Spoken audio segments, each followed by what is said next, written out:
What if mastering piano chords didn't have to take years? Imagine bypassing the endless hours of practice and diving straight into creating beautiful harmonies. Today, I'm going to show you a method to fast-track your understanding of chords without the usual grind. It all revolves around this simple yet powerful tool, a dotted paper strip that visually maps out chord structures, making it easier than ever to play with confidence regardless of your skill level. It's like having a cheat sheet for your creativity. In this video, we'll break down the essential building blocks of harmony so you can develop an intuitive sense of how theory and practice collide. But before we jump in, I want you to take a moment to think about this. The fact that we can distinguish individual notes in a chord is nothing short of a miracle. The eye doesn't have this ability. When two colors mix, we only see a single third color. Let's celebrate this incredible gift by learning to harness it in the most effective way possible. Let's dive in. Get the free PDF to follow along in the link below. So what is sound exactly? At its essence, sound is an oscillation in pressure through an elastic medium. Solids, liquids, and gases are made of billions of molecules that interact by complex forces that can be likened to springs. We say that these states of matter are elastic because the molecules in them can be forced closer together or pulled further apart. For sound to carry, the medium must be elastic. A medium that is not elastic cannot transmit wave motion, and sound is all about wave motion. Okay, so what's a wave? Waves are organized traveling disturbances that carry vibrating energy without transmitting matter. Think about it this way. When someone speaks in a normal voice, the air molecules around your ear barely move. No air particle is traveling from the speaker's mouth to your ears. Instead, what you perceive as sound waves are the rhythmic compressions and expansions of air molecules. The frequency of a sound wave indicates the rate at which air molecules compress and expand every second. The human ear can detect vibrations ranging from 20 to 20,000 per second. Every key on a keyboard corresponds to a note, each note defined by its frequency.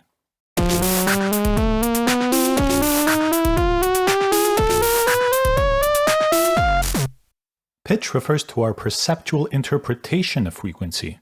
When a sound wave vibrates at a low frequency, we perceive it as a low pitch. As the frequency rises, the pitch also rises. A pitch that is double the frequency of another is said to be its upper octave.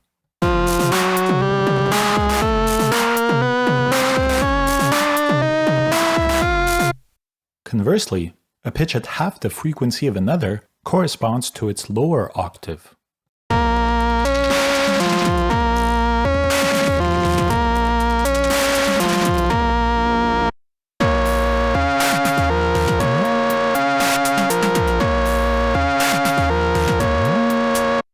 Notes emerge from the division of the octave into 12 equal parts.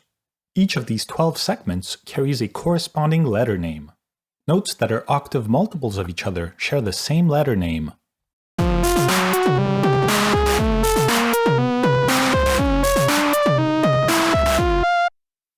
On a keyboard, we see a repeating pattern of 2 black keys and 3 black keys. The note named C sits to the left of the pair of 2 black keys.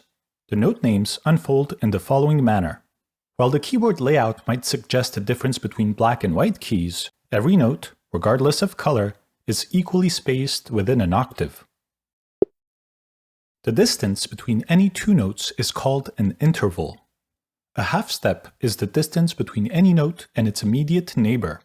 It's the smallest interval in Western music.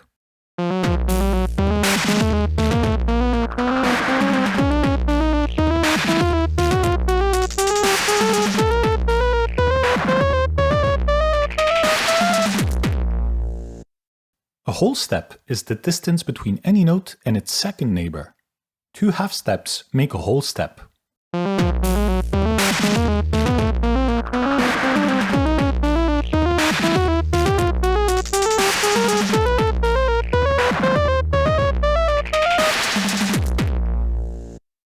All intervals within an octave have specific names which can be counted by the number of half steps they comprise. Here, we can see these pairs of intervals all form the same span of 1 octave. A scale is a pattern of intervals. The The major scale is the centerpiece of Western music. The major scale selects 7 notes from the available 12 through this sequence of whole steps and half steps. Whole step, half step, whole step, whole step, half step. Each note within the scale is assigned a scale degree, numbered 1 through 7, indicating its position within this sequence.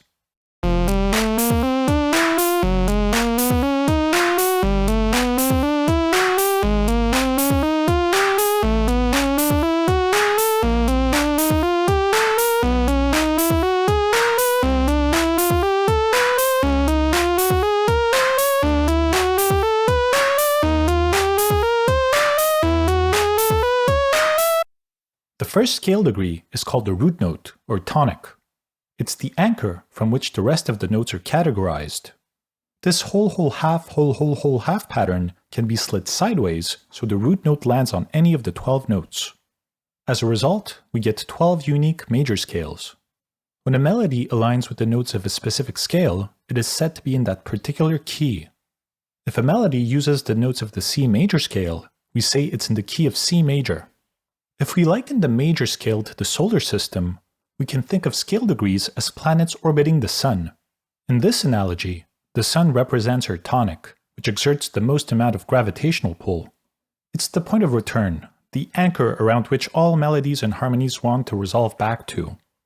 Within this whole half pattern, selecting any of the other scale degrees as our new tonic unveils 6 additional scales. Those scales are called the modes of the major scale. There are 7 modes in total, each starting on a different scale degree. These are Ionian, Dorian, Phrygian, Lydian, Mixolydian, Aeolian, and Locrian.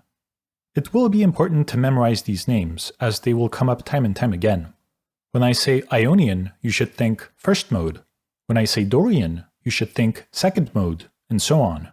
The starting note of each mode becomes the new tonic, shifting the tonal center. Modes are distinguished by their unique sequences of whole steps and half steps.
So what is a chord exactly? A chord is a set of 3 or more notes, either played at once or one after another. But what chords sound good together? Which chords, when they're played in succession, are most likely to produce pleasing results? How do songwriters choose which chords they want to include in their music? The key structure we need to analyze is the major scale. There's a standard algorithm for deriving the most essential chords from any scale. Each scale degree gets its own triad, which is the simplest type of chord we can create. The chord built on the first scale degree is called the 1 chord. To build it, we select our first scale degree as our root note, skip the second note in our scale and pick the third, then skip the 4th note in the scale and pick the 5th. The pattern is root, 3rd, 5th. We call this process stacking thirds because unlike the way we count naturally, we include our starting pitch in our calculations. Now, how do we build the second chord? The chord built from the second scale degree is called the 2 chord. We select the second scale degree as our root note, skip the 3rd scale degree and pick the 4th, then skip the 5th scale degree and pick the 6th. Now, although we've selected the 2nd, 4th, and 6th scale degrees to form our chord, our initial pattern of root, 3rd, 5th still applies because we start counting from the 2nd scale degree. So our root, 3rd, 5th pattern is re-initialized at every scale degree. The root of a chord is its defining feature in the sense that the note it falls upon is used to name it. If the root of a note lands on the note C, we can be sure that it's a C chord.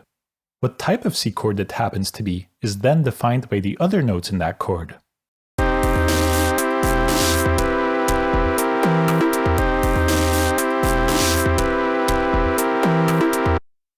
Now that we have an understanding of how to name and build the first 2 chords, building the rest becomes a breeze. We simply repeat this process of pick, skip, pick, starting from each remaining scale degree to build chords 3 through 7.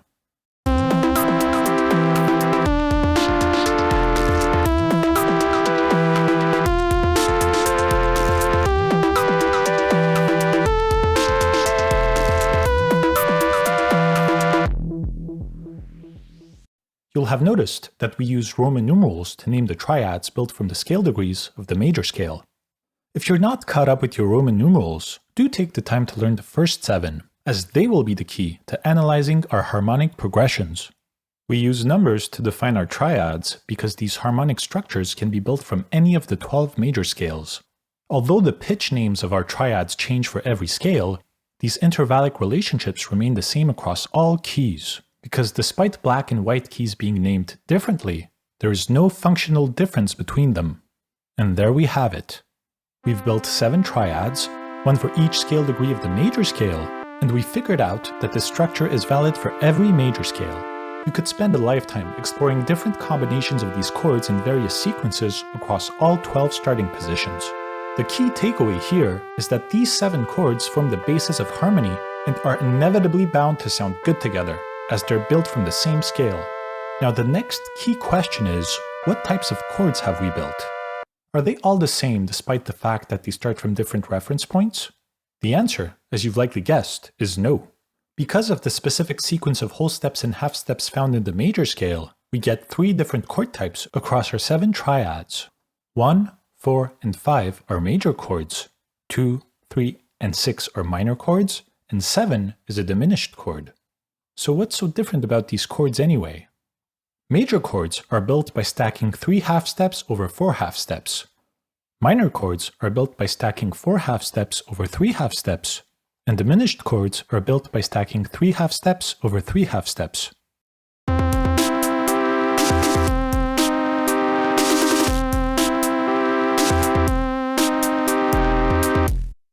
The next key idea we need to highlight is that of inversions. Triads can be inverted by moving the lowest note up an octave. An inversion of a chord describes the relationship of the lowest note in the chord with the other notes. The root position has the root as its lowest note.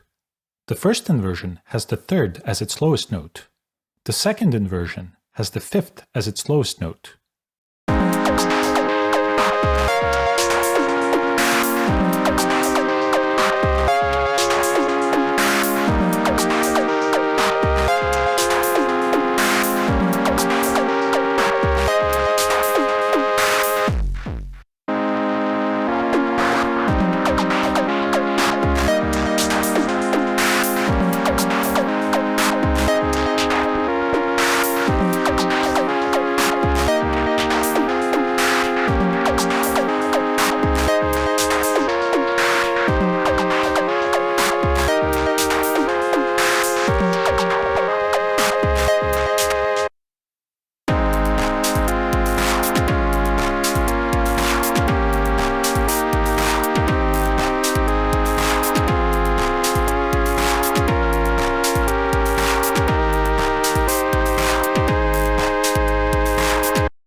Inversions allow us to play chord sequences that minimize finger movement. This in turn produces results that are less jarring and clunky to the ear. This ties in nicely to the next idea we need to understand. In a chord, individual notes represent distinct voices. Voice leading ensures that these voices move smoothly from one chord to the next, maintaining a coherent flow. Each voice has its own independent trajectory, while also contributing to the cohesive movement of the harmony as a whole. The goal of voice leading is to achieve smooth transitions between chords. This involves minimizing the distance for each voice's movement. Now, I'm not going to get into counterpoint and explain traditional rules of motion, such as avoiding parallel fifths and octaves between any voice pairs. There's a lot to be said about that, but I want to start with a simpler idea. In order to minimize friction between chord changes, we're going to pick a closed voicing of a simple triad. The traditional way would be to pick a sequence, say 1-6-2-5, and practice playing each chord in root position. We're not going to do that. Instead, I'm going to pick any combination of 3 adjacent red dots as our starting point and see what minimal amount of movement is necessary for me to go from triad to triad. We can notice that I only have to change one note to go from 1 to 6, then I have to change 2 notes to go from 6 to 2, 2 more notes to go from 2 to 5, and 2 more from 5 to 1. We just played a simple chord progression that minimizes movement between triads without worrying about what exact inversion we needed to play for each chord. We simply tried to minimize finger movement from color to color. So the wonderful thing about this pattern is that it actually highlights triads across all modes of the major scale. This means that this one pattern of 21 dots duplicated across all octaves contains all the interval structures that make up every possible voicing of every triad from all modes across all tonal centers. Pretty neat. So how do we play chords in other modes? Well, the first step is to isolate the root note of the mode you want to play in. Let's pick Dorian. Dorian is the second mode, so the second scale degree of our major scale becomes our new tonic. This note will have the most amount of gravitational pull, the sun of our new solar system. Now, because we start on the second scale degree, our scale pattern for this mode is whole half, whole whole whole half, whole. The only additional thing we need to do is to renumber our Roman numerals to match our new tonic. In the system, numbers wrap around cyclically after reaching 7. This means that 2 becomes 1, 3 becomes 2, 4 becomes 3, 5 becomes 4, 6 becomes 5, 7 becomes 6, and 1 becomes 7. And there we have it, everything we need to play harmonies in Dorian. As you see, the dotted structure stays the same. We simply redefined our tonic to be the second scale degree, and everything else followed suit. To play in the other modes, we repeat the same process, but we choose the third scale degree as our tonic for Phrygian, the fourth for Lydian, the fifth for Mixed Lydian, the sixth for Aeolian, and the seventh for Locrian. As you've noticed, we would technically need 7 separate strips with Roman numerals renumbered for each mode, but pay close attention to how the layout of our dotted structure remains static. Some will argue that it's best to renumber Roman numerals for each mode, but I'll explain why I believe this complicates things unnecessarily. By committing to 7 different sets of Roman numerals, we also have to memorize the chord types for each of them, as well as the distance between the root notes of each triad. We can simply keep the 7 Roman numerals we used for Ionian and acknowledge that we treat any one of those triads as our new tonic. If we just take the time to memorize the interval pattern of the major scale, we know there's a whole step between the root notes of the 1 chord and the 2 chord, a whole step between the root notes of 2 and 3, a half step between the root notes of 3 and 4, a whole step between the root notes of 4 and 5, a whole step between the root notes of 5 and 6, a whole step between the root notes of 6 and 7, and a half step between the root notes of 7 and 1. We also know what type of triad is built on each scale degree: major, minor, minor, major, major, minor, and diminished. That's all we need to know.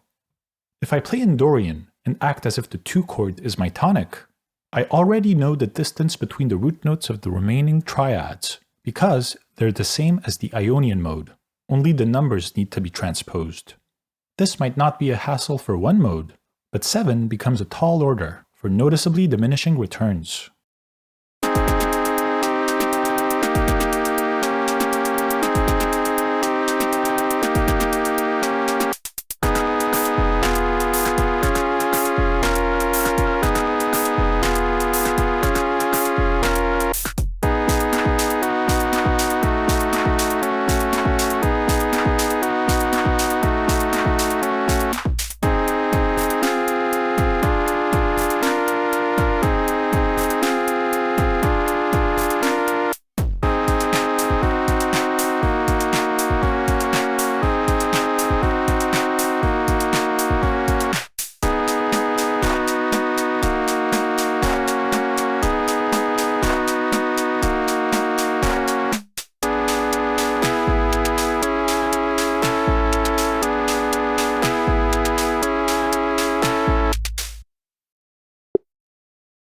Now that we've covered triads in all modes of the major scale, let's take a look at seventh chords. Seventh chords contain 4 notes and are built using the same algorithm we used before. For each triad, we simply skip one more note from the scale and pick the following one. The pattern thus becomes root, third, fifth, and seventh. If we repeat this process for each scale degree, we get a series of seventh chords that remain invariant across all tonal centers. These are major seventh, minor seventh, minor seventh, major seventh, dominant seventh, minor seventh, and half diminished. Each type of seventh chord has a unique intervallic pattern that informs its specific emotional resonance. We can go in depth dissecting how each of these are different, but the key thing to recognize is that each scale degree has one specific seventh chord built from it. When we play these in sequence, we get a more nuanced understanding of the harmonized major scale. Now, how do we visualize these chords? We only see 7 triads and 7 colors, so how do we play our diatonic seventh chords using this strip? Here's the key. We play 2 triads that share 2 notes already. Because these triad pairs share 2 notes already, playing both at once produces 4 notes in total. To play the 7th version of the 1 chord, we also play the 3 chord. To play the 7th version of the 2 chord, we also play the 4 chord. To play the 7th version of the 3 chord, we also play the 5 chord. To play the 7th version of the 4 chord, we also play the 6 chord. To play the 7th version of the 5 chord, we also play the 7 chord. To play the 7th version of the 6 chord, we also play the 1 chord. And to play the 7th version of the 7 chord, we also play the 2 chord.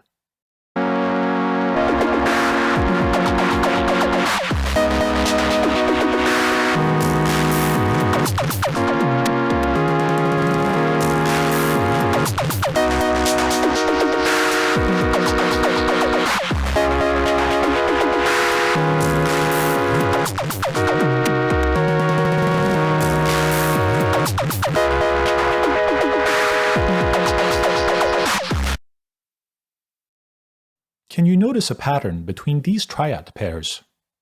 We always add the extra note in the triad that is plus 2 mod 7 from our initial triad. Let's do a quick recap on modular arithmetic. We simply start back at 1 once we go over a certain number, in our case 7. The easiest way to visualize this is by using a heptagon, or a 7-sided polygon. You likely have an intuition of this type of counting, as it's the exact same structure as the days of the week. So by adding 2 to the number 6 modulo 7, we circle back to 1. And there we have it, 7th chords across all tonal centers. As you've likely guessed, this not only applies to chords in Ionian, but equally to all other modes of the major scale. Could you have imagined that this simple pattern of 21 colored dots could unlock all 7th chords in all modes of the major scale across all tonal centers? As we've already explored in the previous section, you can take the trouble of renaming these Roman numerals for all modes, but the dotted structure still remains invariant.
Okay, let's say that you've explored these triads and seventh chords fairly extensively, and you want to add more harmonies to your arsenal.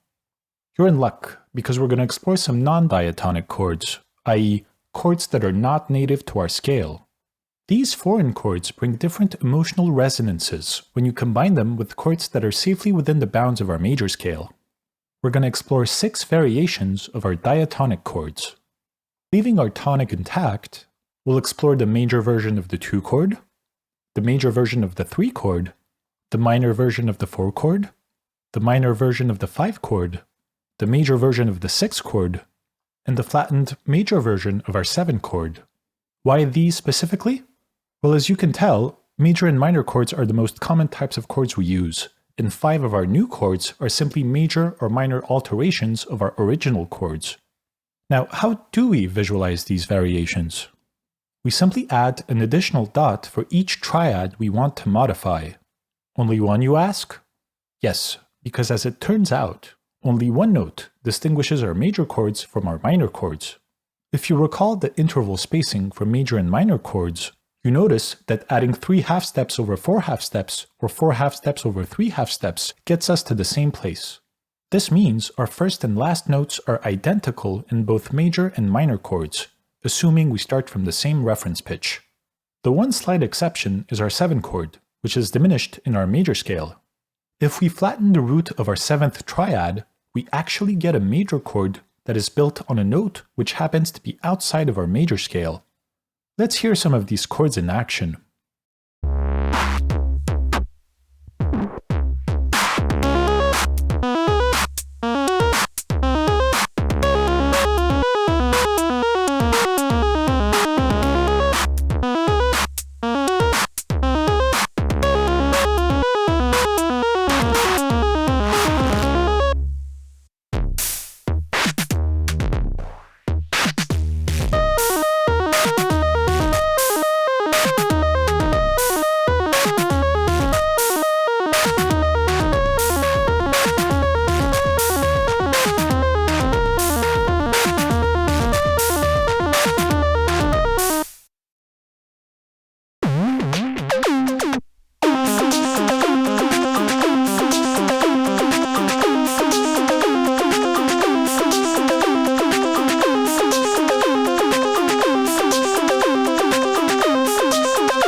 Great. Now the last topic I want to tackle in this section is the idea of secondary dominance. If we go back to our original triads, the dominant chord is the 7th version of our 5 chord, meaning our 5 plus 7 chord. The tension in our dominant chord inevitably wants to resolve back to our tonic. The 5-to-1 movement is one you'll hear everywhere if you start paying attention.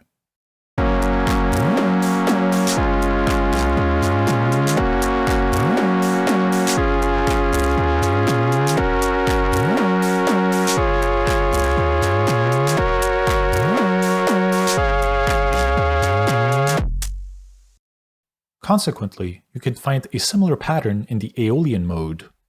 The dominant chord in the Aeolian mode would be the major version of our 3 chord. To be a full dominant chord, we would need to add the 7th degree as well, but for our purposes, we'll stay with the triad version for now.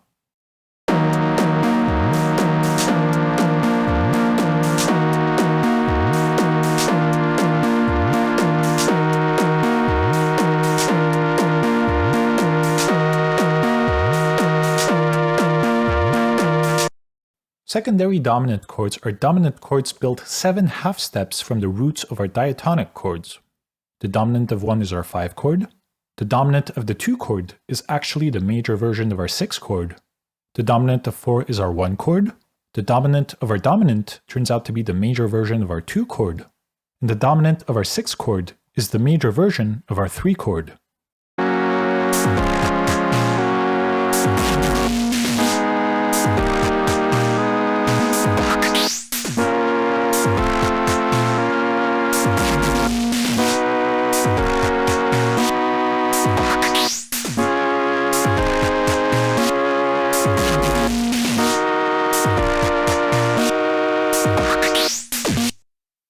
As you've noticed, I've skipped 2 of them.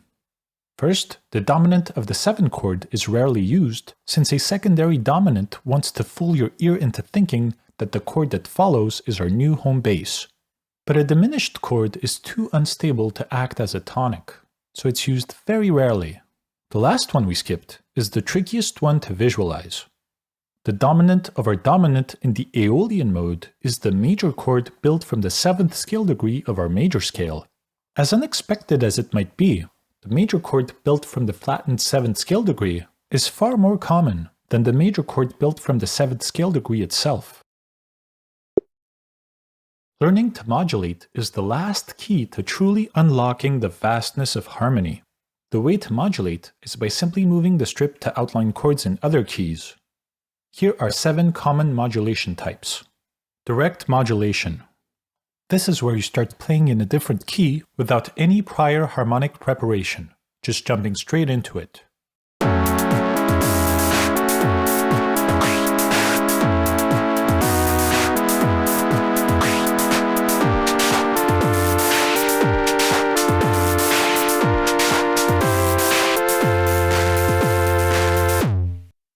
Circle of fifths modulation.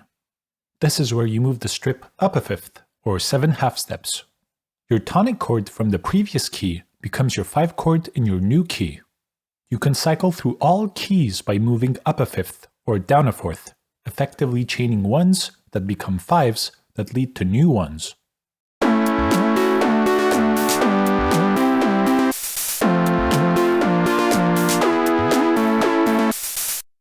Chain modulation. This is where you move by a fixed interval a few times in a row. For example, you could choose to move by a minor third 4 times in a row, and you would come back to your original key.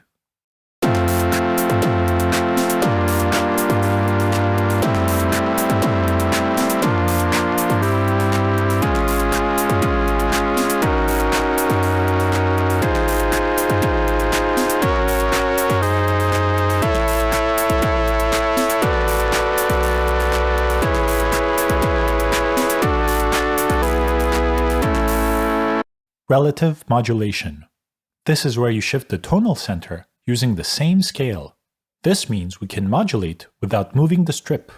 A common move is to modulate from Ionian to Aeolian, or vice versa.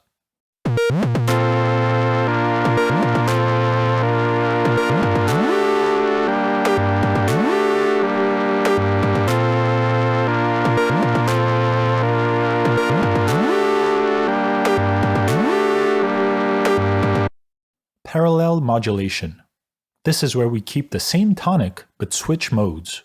If we're playing in C Ionian, to then play in Dorian, we would need to align the 2nd scale degree with our initial root of C. To play in Phrygian, we align the 3rd scale degree with our root. 4th for Lydian, 5th for Mixolydian, 6th for Aeolian, and 7th for Locrian.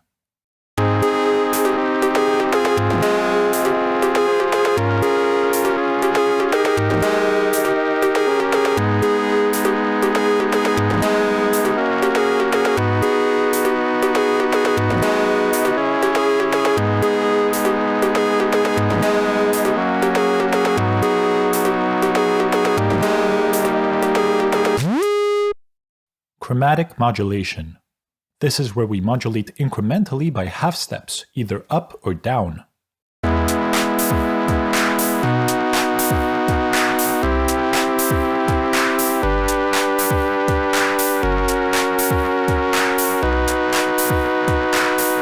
The last thing we're going to touch on is how we can use diminished 7th chords to modulate to different keys. You can perfectly resolve to any major or minor chord a half step above the chord tones of any diminished seventh chord. Such a chord is built by stacking minor thirds, where we come full circle after the fourth note, as shown in this diagram. Flatten any note in the chord by a half step to form the dominant chord of the new key you want to modulate to.